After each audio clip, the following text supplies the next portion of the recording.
The dawn painted the sky in hues of orange and pink as Geralt and Lyria made their way out of White Orchard, the hamlet awakening behind them with the promise of a new day. Their departure was a silent affair, the air between them charged with an unspoken tension that mirrored the uncertainty of their path. Lyria walked a few paces behind Geralt, her thoughts a whirlwind of confusion and resentment. Despite the previous night's events, she couldn't shake the feeling of being a prisoner to Geralt's quest. His insistence that she was someone she couldn't remember, a daughter of royalty and a child of prophecy, weighed heavily on her. Yet, beneath her frustration, a part of her was drawn to the Witcher, a feeling she couldn't quite understand or articulate. Geralt, for his part, remained stoic, his mind preoccupied with the journey ahead. The Oracle of the Black Swamps was their destination, a being of rumoured immense power and insight, who could, perhaps, unravel the mystery of Lyria's lost memories. The Oracle has helped many regain what was lost to them, Geralt explained, breaking the silence that had settled between them. If you are Ciri, she will see it, and if not, we'll know for certain. Lyria bristled at his words, the if hanging in the air like an accusation. And what if I'm not this Ciri you speak of? What becomes of me then? Her voice was laced with a mix of fear and defiance, her spirit undimmed despite the uncertainties that clouded her path. Geralt's reply was measured, his gaze fixed on the road ahead. Then you'll be free to choose your path. My only concern is finding the truth. Their journey took them through the sprawling fields and dense forests that bordered Novigrad.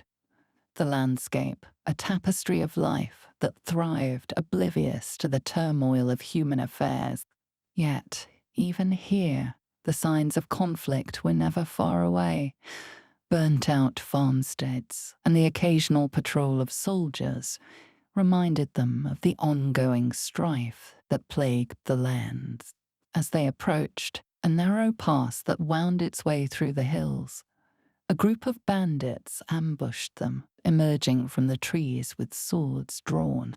The fight was swift, Geralt's blade moving with a precision and lethality that spoke of years of experience. Lyria, too, fought with a surprising skill, her movements instinctual and effective. After the bandits lay defeated, Lyria looked at the Witcher, her breathing heavy from the exertion. You fight like the stories say, She said, a grudging respect in her voice.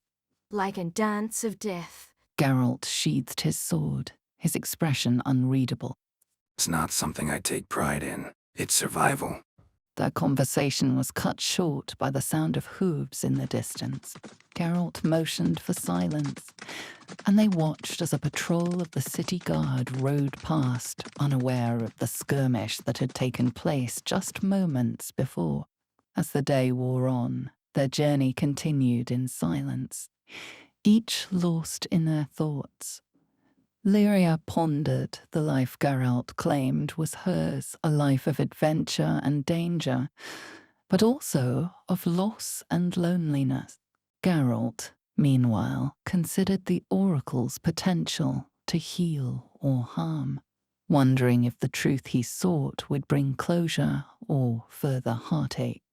The sun was low on the horizon when they finally made camp for the night, the embers of their fire casting a warm glow against the encroaching darkness. As they settled by the campfire, the flickering flames casting shadows that danced upon their faces, Lyria broke the silence that had enveloped them since their encounter with the bandits. Geralt? She began, her voice laced with a curiosity that seemed to know no bounds. You speak of Cirilla as if she were the sun itself, central to all that you are. Who was she? Who am I to you? Geralt's gaze remained fixed on the fire, the memories of Ciri flooding his thoughts. Cyrilla was everything, more than a ward. She was hope in a world teetering on the brink of despair. Lyria smiled, a mischievous glint in her eyes. And what am I then? Some shadow? A ghost? Her tone was playful, but beneath it lay a genuine quest for understanding, a desire to grasp the essence of her identity. You are a mystery. Geralt replied, his voice tinged with a coldness he didn't intend. One that needs solving. Undeterred by his brusqueness, Lyria leaned closer, her curiosity unquenched. Tell me about her, about me. What makes Cyrilla, Cyrilla? Geralt sighed, the weight of his mission, his promise to protect Ciri, pressing heavily upon him. Cyrilla Fiona Ellen Rhiannon, Princess of Sintra, wielder of elder blood, brave, compassionate, and fiercely loyal. She could light up the darkest room with her spirit. Lyria absorbed his words, her expression a mixture of wonder and a pang of sorrow for memories not her own. And what of us? Our adventures before I forgot. Her questions were like arrows, each striking a target he wished to keep shielded. Adventures, battles, moments of both joy and despair. Geralt stated flatly, each word measured, careful not to reveal the depth of his longing for the real Ciri. Lyria's flirtatious nature surfaced once more, her way of navigating the complex web of emotions that conversation had spun. And our relationship. Were we close, Geralt of Rivia? Geralt's response was immediate, a wall rising to guard his heart from the pain of her question. You were like a daughter to me, nothing more. Her laughter rang out, clear and bright, yet it failed to touch Geralt's steeled heart. A daughter, you say? And yet here I sat, believing we were something more. How peculiar the mind works when it's trying to fill in the gaps. Geralt turned away, the mention of her flirtations, a reminder of the chasm that lay between this Lyria and his Ciri. It's getting late. We should rest. The journey to the Oracle will be long and perilous.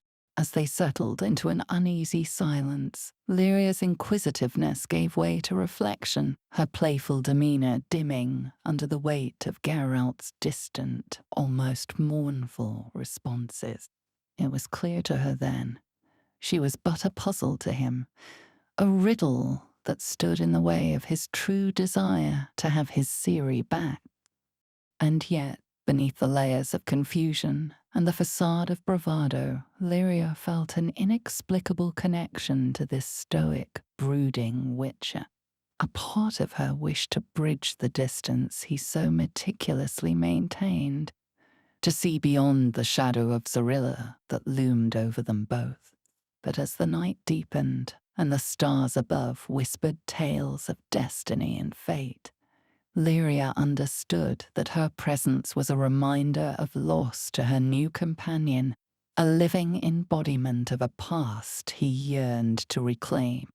She was, in his eyes, an inhabitant of a body that belonged to another, a realization that stung with an acute sharpness.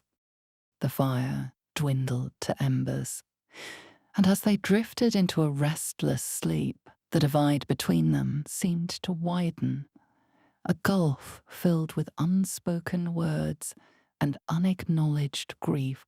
Tomorrow, they would continue their journey to the Oracle, but tonight, they lay under the same blanket of stars, worlds apart.